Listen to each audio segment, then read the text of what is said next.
A country smaller than New Jersey sat down, looked at the most powerful air forces on the planet, and decided it would build a combat missile that could compete with anything flying in the sky.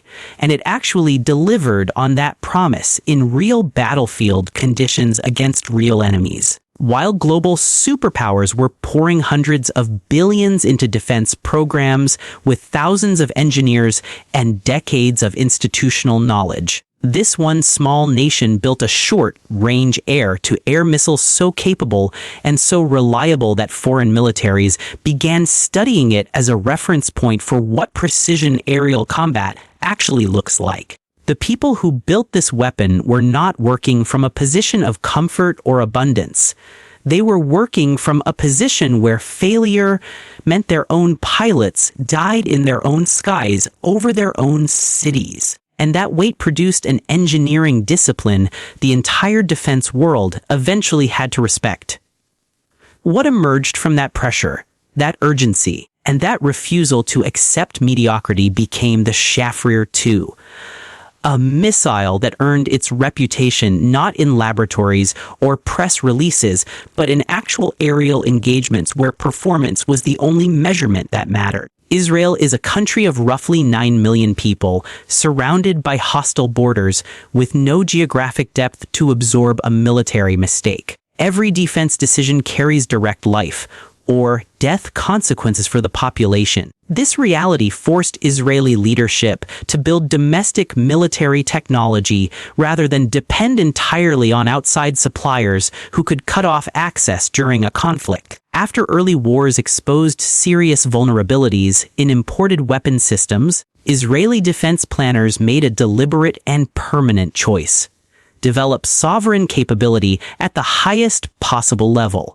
Rafael Advanced Defense Systems became the institutional home of that national ambition.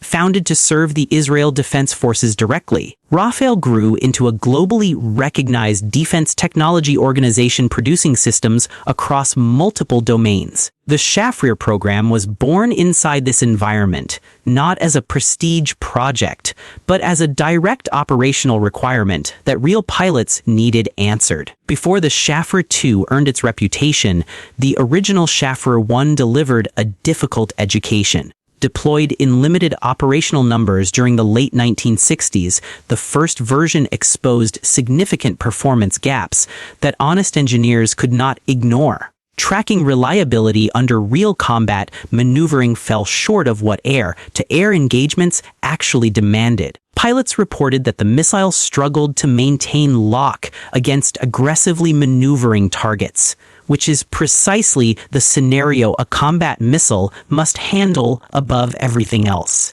Rather than defend the first version or quietly retire the program, Rafael's engineering teams treated every failure as data. They documented what broke down, analyzed why the seeker lost track, and rebuilt the guidance approach from a foundation of battlefield evidence rather than controlled test assumptions.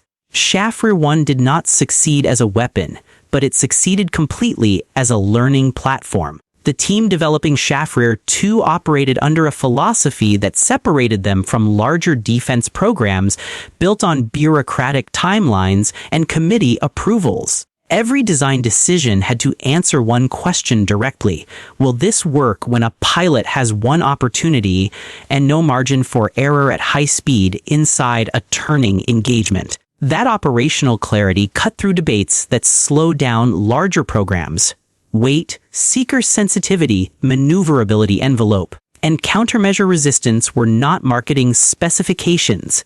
They were non-negotiable survival requirements. Rafael engineers worked in close direct communication with active IDF Air Force pilots, gathering feedback that most defense contractors only receive filtered through layers of procurement officers and program managers. This tight loop between the people building the missile and the people flying into combat produced a weapon shaped by reality rather than specification documents written far from actual aerial engagement conditions.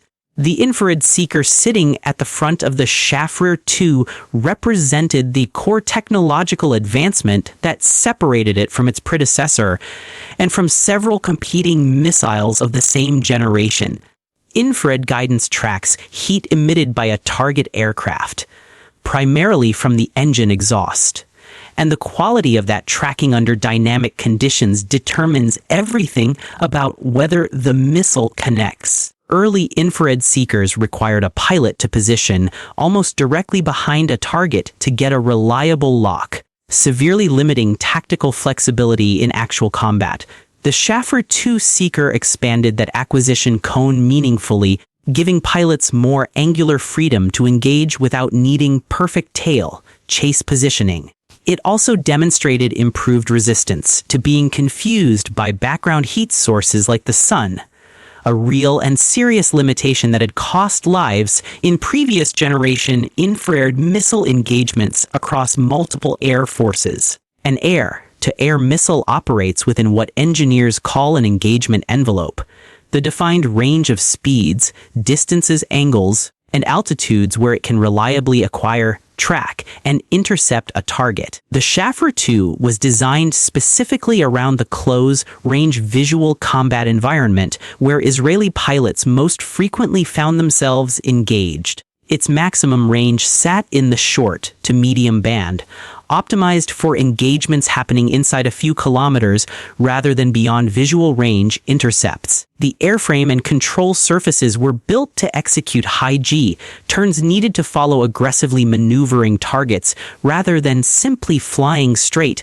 line intercept paths. Sustained tracking through target maneuvers separated successful missile designs from failed ones in this generation of aerial combat. Shafrir 2 demonstrated the ability to maintain pursuit through target turns that would have caused earlier missiles to simply lose the engagement entirely. The Yom Kippur War of October 1973 became the defining test for the Shafrir 2 under the most demanding and unforgiving conditions any weapon system faces: large-scale, sustained, high-intensity aerial combat against capable opposition. Israeli Air Force pilots flew hundreds of sorties during this conflict against Syrian and Egyptian air forces equipped with capable Soviet-supplied aircraft and missiles. The Shafrir 2 accumulated a combat record during this war that defense analysts across multiple countries studied carefully afterward. Confirmed aerial kills attributed to the Shafrir 2 during this period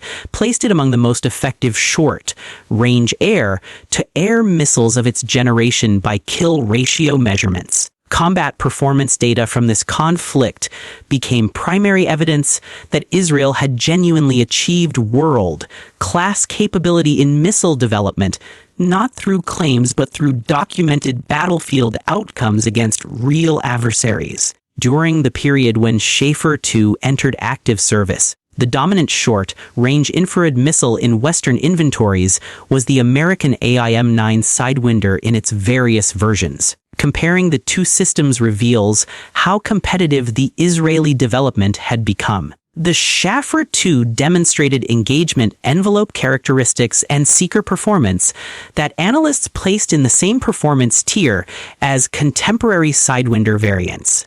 A remarkable achievement for a program developed by a nation with a fractionated defense budget and industrial base available to American weapons programs. Several defense publications and military analysis organizations after the 1973 war noted that Shafrir 2 combat performance data reveled or matched what American and Soviet missiles were achieving in their respective operational records. Israel had not simply built a functional missile. It had built one that belonged in a global conversation about the best available weapons of its category. The Shafrir 2's proven combat record transformed how the Israeli defense industry was perceived both domestically and internationally. Before this program demonstrated battlefield results, there was reasonable skepticism about whether a small nation could compete at the frontier of precision-guided munitions development against established American, Soviet, British, and French defense industries with generations of institutional knowledge. After 1973, that skepticism became difficult to sustain. Rafael's capability was now backed by evidence rather than claims. The Israeli government gained confidence to invest more deeply in domestic defense development across additional categories. International defense relationships shifted as foreign militaries began approaching Israel as a potential technology source rather than simply a customer. The Shafrir 2 program essentially validated an entire national strategy. That sovereign defense technology capability was achievable and that the investment required to build it was justified by the strategic independence it produced. The Shafrir 2 did not represent an endpoint.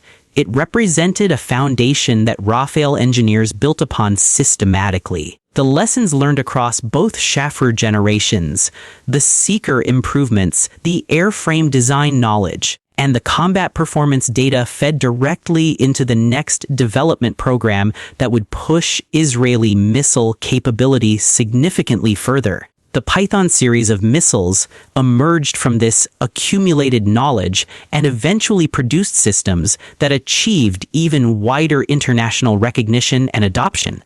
Python 3, Python 4, and later Python 5 each advanced the performance envelope substantially, with Python 5 reaching high-off bore sight capability that allows engagement of targets in almost any direction relative to the launching aircraft. None of that progression would have been possible without the disciplined engineering work and honest performance analysis that the Shafrir program demanded from Rafael's teams across more than a decade of focused development. The Shafrir 2 story carries a lesson that extends well beyond missile engineering or Israeli military history. It demonstrates what focused national investment in sovereign technology capability can produce when the motivation is genuine necessity rather than political prestige. Small nations often accept permanent dependency on larger powers for advanced technology, treating it as simply the natural condition of being small.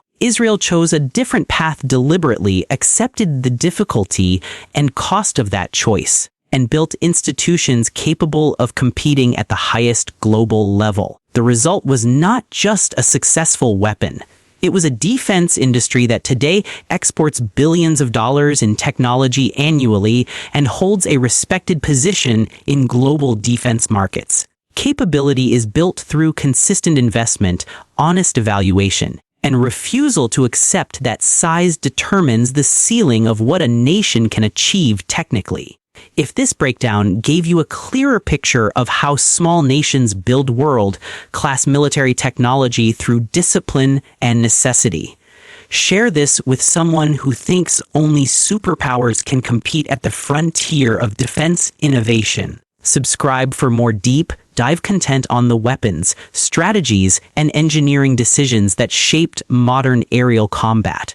Drop in the comments which missile program you want covered next. There are more stories like this one waiting to be told.